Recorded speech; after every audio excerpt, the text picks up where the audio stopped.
welcome back to my channel. So today we're doing a book review slash haul type of video. I just filmed making this breakfast slash lunch on my other YouTube video. Oh my gosh, that's so good. I'm gonna speedily eat this and then we'll get to our book chat. Okay, I have those screenshots of the video that I took. Honestly, all my reactions are so real in this video. So like in the lore video that I took. So I'm going to pop them up on the screen as we go through and then you can see the book that I'm talking about, just because I feel like seeing the cover of it and like visually seeing it is a lot better. So the first book we have is House of Flame and Shadow. Okay, so I got this book because I thought maybe it was another book in the Akatar series. Yeah, I think that's the same author, I'm pretty sure. And I was just searching. The book is about a half fae. I feel like a lot of people say this word differently. Like I hear some people say like Feyre, or like people say like Fea, or like Fia, or like Fae. I pronounce it as Fae when I'm reading it, so I don't know if that's actually correct, but half fae, half human protagonist as she confronts new challenges and uncovers deep mysteries in a richer built urban fantasy world. So this is actually on my to read list. I haven't read it yet, but it looks really good. The author is absolutely incredible. Let me just make sure because I'm really bad. Yeah, she did. Okay. She wrote the Akatar series, so I have no doubt in my mind that this will also be a great book. I think this is in a series. So there's House of Earth and Blood, House of Sky and Breath, and House of Flame and Shadow. So I got the last one. I need to buy the other two so I can actually start it. The next one is A Court of Thorns and Roses. Now in the video I only filmed A Court of Silver Flames and the Blue Book, whichever that name is, because the other books are actually here in Dubai. I'll just tell you the description. So, oh, by the way, I say her name as, I think I pronounce it Feyre. When I was reading it, I was like, Feyre. I don't know if... The thing is with books, especially fantasy books, when the names are sometimes like not common names, everyone pronounces them differently. I don't think there's a correct way to do it, just pronounce it however you want. But she's a mortal young woman struggling to support her family, and one day she kills a wolf in the woods, only to discover it was actually a fairy. See, this is where I get stuck. I'm like, fairy? In disguise. As punishment, she's taken to the fae realm of Prithian, ruled by powerful and dangerous fairies, or fairies, whatever you want to say. This book was so well written, so easy to read, but not easy in the sense of like, oh, this was just an easy boring read. Like, it was just easy to read, everything flowed, the plot was really good. I loved the characters, the character development, the twists. Fantasy books always are really detailed, and sometimes they're like detailed and you kind of get a little bit lost, or sometimes they're like not really that detailed, and this was just perfect. Like, absolute must read. I actually did think there was going to be too much hype around this book because everyone on TikTok was like, no, you need to read it, and I get nervous with TikTok recommendations because I've experienced overhyped books before and been like, why did I even buy that? But no, this one is 100% worth it. Okay, we're stepping out of fantasy territory and we're going into dark romance. Now this is a very, I don't want to say questionable, but I want to say controversial. This is a very controversial book because some people are like, they like it, it's dark romance, it sticks to the theme of dark romance, and people say that it's a little bit too much, like it's a bit too extreme. I will say that I think it is on the more extreme end of dark romance. There's some very questionable moments in the book, and there is like I can't remember if it's in the front of the book or maybe it's online, there is like a trigger warning or like a list of mentions that are like sensitive subjects in the book basically. One reason why I did like this book was because it felt really gothic. It's like a very gothic vibe, really mysterious, really dark. I still feel kind of mixed feelings on the main characters, both of them. I know Zaid is like I still have mixed feelings about him. When I was reading about him and I realised what his job was and things like that, like there are moments where I get really good vibes, but then there was moments where I was a bit like, this is very intense, like what is happening right now? Like I was shook. And with Adeline, it was just like, I don't know, I feel like she was a cute character. Like I did enjoy reading like from her POV and stuff like that, but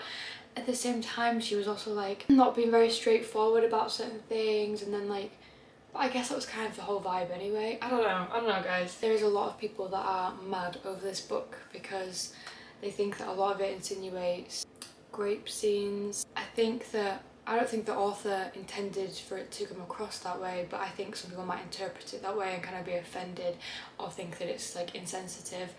But it is an extreme dark romance type of book, so I feel like if you don't like dark romance and you don't like that type of stuff, then it's just not going to be for you. I feel like there were scenes though, there were some scenes that I reread and I was like, that's a bit much for me. Wade is a vigilante with a dark past dedicated to dismantling human trafficking networks.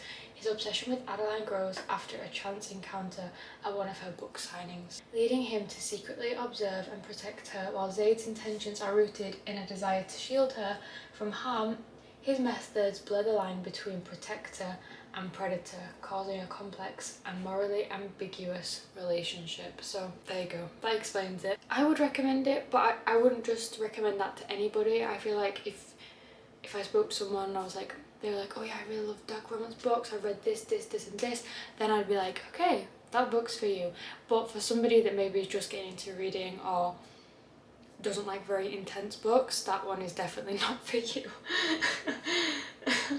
I feel like I had a lot of just curiosity with this book as well, because I saw it on TikTok, people talking about it, and everyone was like, oh, it's so controversial, and I was like, don't spoil anything for me, I'm going to get it for myself and see if it's actually as controversial as everyone's saying. Next book, oh my gosh, I actually have this own book.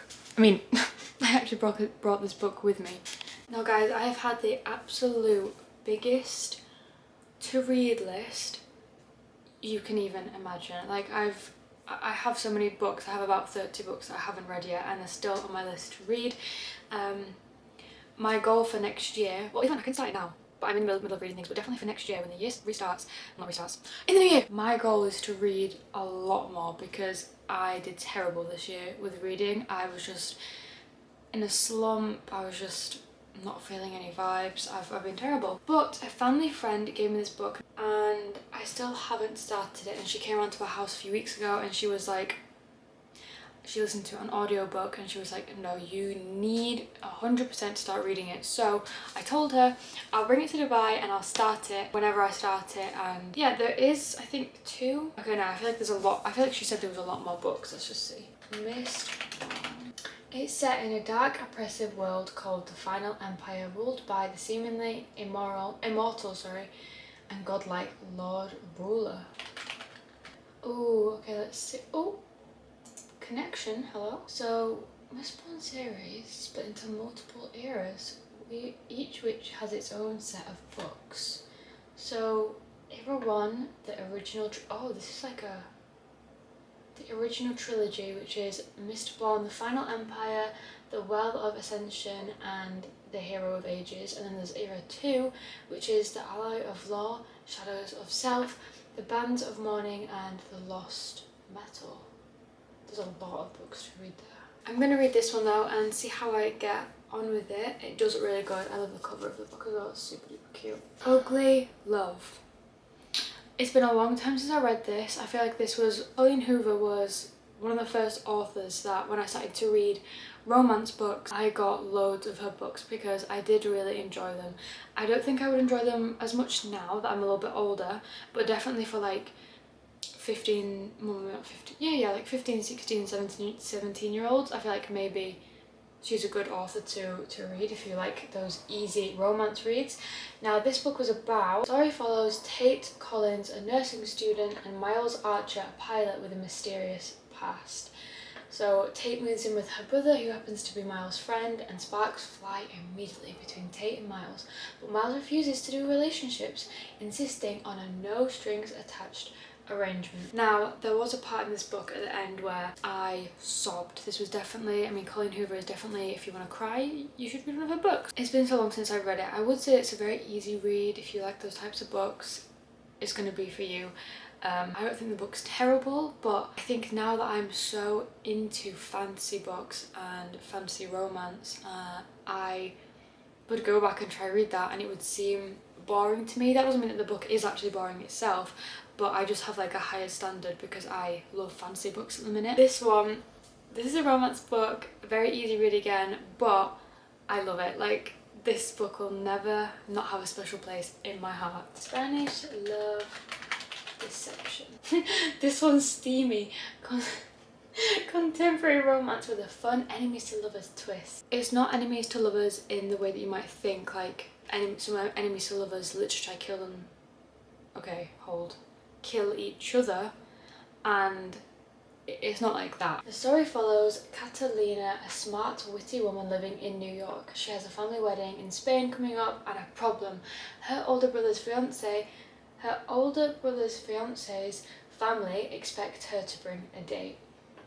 Aaron Blackford, her charming but infuriating co-worker. Catalina and Aaron pretend to be a couple to save face at the wedding, which leads to plenty of comedic tension, flirting and misunderstandings. This was so cute. This was such a good read. If you like books where they kind of like, they work like here, like they're co-workers, like they work together, and he always seems like very off and like he doesn't like her, and she's always really bubbly and cute. That's the dynamic, and then he breaks eventually but by being around her so much and feeling her love. Very much fake dating, enemies to lovers in that sense. But just a really good book. It was so cute, so sweet. I really liked both of the characters, and I don't feel like anything happened too bad that made me feel like, ew, like what's wrong with him, like what's wrong with her, or anything like that. There was nothing that was like that. This is definitely though a take it on holiday, read it on the beach type of book. I feel like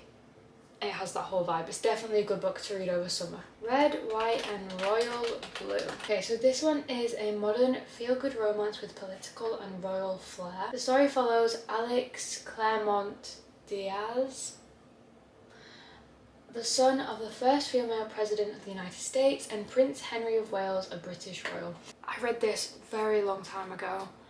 It might have been like 2021, 2022, it was quite a while ago. I feel like it was a cute romance. I wouldn't really say it was like the best book ever. I feel like a teeny bit it was big TikTok hype. Like everyone was like, this is the best book. This is like, I saw really like people being like, it's a crazy book. And when I read it, I thought it was cute, it was sweet, like I enjoyed it, but definitely not like at the top of my recommendation pile. Oh yeah, the Twisted series.